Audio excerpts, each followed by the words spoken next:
अगर आप सब पॉलिटेक्निक एंट्रेंस एग्जाम की तैयारी करते हैं तो आइए देखते हैं क्वेश्चन कैसा पूछा जाता है। आज प्रीवियस ईयर क्वेश्चन पढ़ेंगे।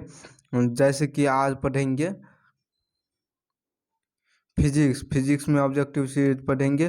तो आइए देखते हैं कैसे क्वेश्चन आता है पॉलिटेक्निक एंट्रेंस एग्जाम में। यूपी पॉलिटेक्निक का एग्ज़ाम बहुत नज़दीक आ गया है। अभी बिहार का टाइम है 10-15 दिन और यूपी का 5-6 दिन टाइम है। तो आइए देखते हैं क्वेश्चन सब कैसा पूछा जाता है फिजिक्स का। तो आइए देखते हैं। पहला क्वेश्चन कहता है गति के नियमा का प्रतिपादन किसने किया था। गति के नियम का प्रतिपादन किसने किया था। ऑप्शन नंबर ए कहता है आर्किमिडीज ने। ऑप्शन नंबर बी न्यूटन ने। ऑप्शन नंबर सी आइंस्टीन ने। Option number D Darwin. तो क्वेश्चन कहता है गति के नियम का प्रतिपादन किसने किया था। गति के नियम का प्रतिपादन न्यूटन ने किया था। कौन किया था। न्यूटन ने। तो चलिए अगला क्वेश्चन पे। अगला क्वेश्चन देखते हैं कैसा पूछा जाता है। अब आप सबको दिखाई दे रहा होगा। तो यहाँ पे कहता है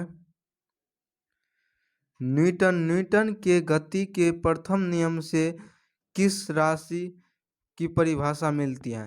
त्वरण की, बल की, ऊर्जा की, एक समान गति की। क्वेश्चन कहता है न्यूटन के गति के प्रथम नियम से किस राशि का परिभाषा मिलती है। बल की परिभाषा मिलती है। कौन सी बल की। Option number B. Option number क्या होगा बी। ऑप्शन नंबर बी होगा बल। तो चलिए अगला क्वेश्चन देखते हैं।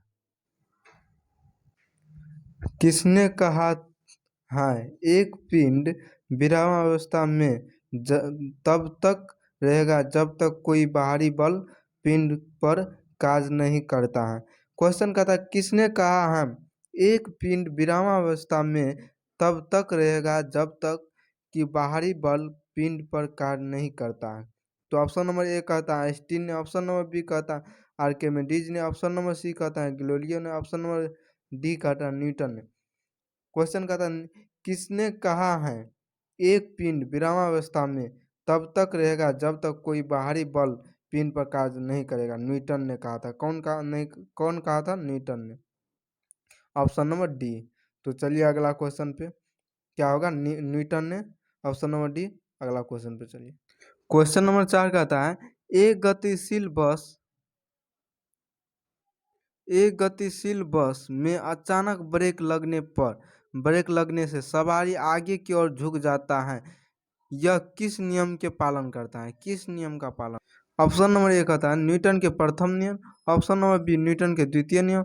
ऑप्शन नंबर सी न्यूटन के तृतीय नियम। ऑप्शन नंबर डी संवेग के नियम। तो क्या होगा इस क्वेश्चन का राइट आंसर बताइए आप। न्यूटन का प्रथम नियम। Option number A. Option number क्या होगा ए। अगला क्वेश्चन।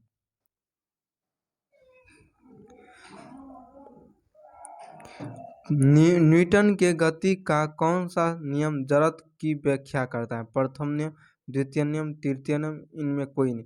न्यूटन की कौन सा नियम जड़त्व की व्याख्या करता है। तो प्रथम नियम न्यूटन की जड़त्व की व्याख्या करता है। ऑप्शन नंबर ए होगा।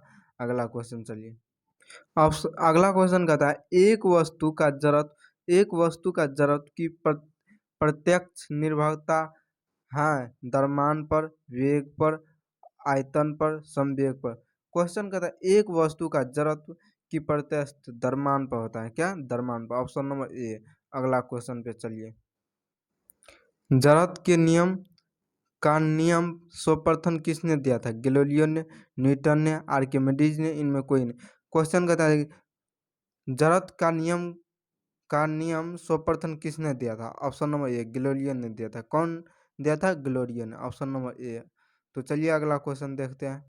अगला क्वेश्चन कहता है रेखीय संवेग संरक्षण बराबर है न्यूटन के प्रथम नियम, न्यूटन के द्वितीय नियम, न्यूटन के तृतीय नियम, इनमें कोई नहीं। क्वेश्चन कहता है रेखीय संवेग संरक्षण बराबर है। फिर से देख लीजिए क्वेश्चन क्या कहता है।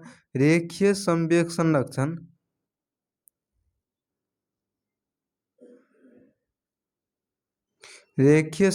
संरक्षण बराबर है न्यूटन के प्रथम नियम, द्वितीय नियम, तृतीय नियम, इनमें कोई नहीं। तो न्यूटन के कौन सा रेखीय संवेग संरक्षण सिद्धांत है। तृतीय नियम पर। कौन सा नियम पर। तृतीय नियम। Option number C. Option number क्या होगा सी। क्वेश्चन कहता है रैखिक संवेग संरक्षण बराबर है न्यूटन के तृतीय नियम पर। तो चलिए अगला क्वेश्चन पे। क्वेश्चन कहता है किस पिंड का उस गुणधर्म को क्या कहते हैं जिससे वह सीधा रेखा पर विराम या एक समान गति की स्थिति में किसी भी परिवर्तन पर का प्रतिरोध करती है। गतिहीनता, जड़त्व, कुल भार, अक्रियता। क्वेश्चन कहता है किसी पिंड के उस गुणधर्म को क्या कहते हैं जिससे वह सीधी रेखा में विराम या एक समान गति की स्थिति में किसी भी परिवर्तन का प्रतिरोध करता है। तो जड़त्व। ऑप्शन नंबर क्या होगा? बी, जड़त्व। तो चलिए अगला क्वेश्चन पे, ऑप्शन नंबर बी होगा इस क्वेश्चन का राइट आंसर। अगला क्वेश्चन देखते हैं। एम द्रव्यमान का एक पिंड v वेग से एक दीवार से टकराता है और उसी चाल से वापस आता है तो पिंड के संवेग में परिवर्तन है 2mv 0mv माइनस v। तो इस क्वेश्चन का राइट आंसर क्या होगा बताइए? एम द्रव्यमान का एक पिंड v वेग से एक दीवार से टकराता है तो उसी चाल से वापस आती है तो संवेग क्या होगा? 2mv हो जाएगा। ऑप्शन नंबर क्या? ए हो जाएगा, 2mv हो जाएगा। तो आज की क्लास यहीं तक रखते हैं, अगली क्लास में इससे आगे देखेंगे। आज 10 ऑब्जेक्टिव किए हैं, अगली से 20-20 करेंगे। आज टाइम कम है इसीलिए। तो चलिए आज की क्लास यहीं तक रखते हैं। जय हिंद।